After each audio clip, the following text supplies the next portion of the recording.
আমার এক চাচাতো ভাই আছে। ও হচ্ছে এক বাপের এক ছেলে। ওর 6টা বোন আছে। ভাইটা সবার বড়। একদিন চাচা হুট করেই ওকে বিয়ে দিয়েছে। ঠিক মতো কলেজে যায় না, বন্ধুদের সাথে আড্ডা দেয়, মোবাইলে মেয়েদের সাথে কথা বলে।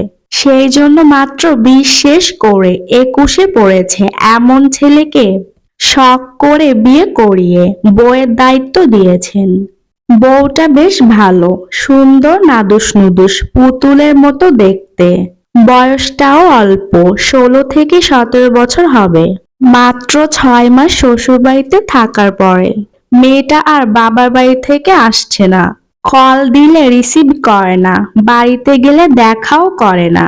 ছেলেটা আবার বউয়ের জন্য কাঁদতে কাঁদতে শেষ।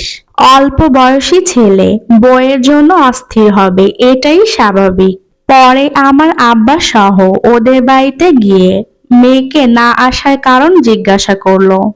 2 মাস পরে সবার চেষ্টা এবং অনেক তদবিরের পর মেয়েটা সবার সামনে এসে মুখ খুলল। এভাবে সে শ্বশুরবাড়িতে থাকবে না। শাশুড়ি তাকে বউয়ের সম্মানটুকু দেয় না, তুই তোকারি করে। অনেকগুলো ননদ, সংসার হচ্ছে একমাত্র শাশুড়ির।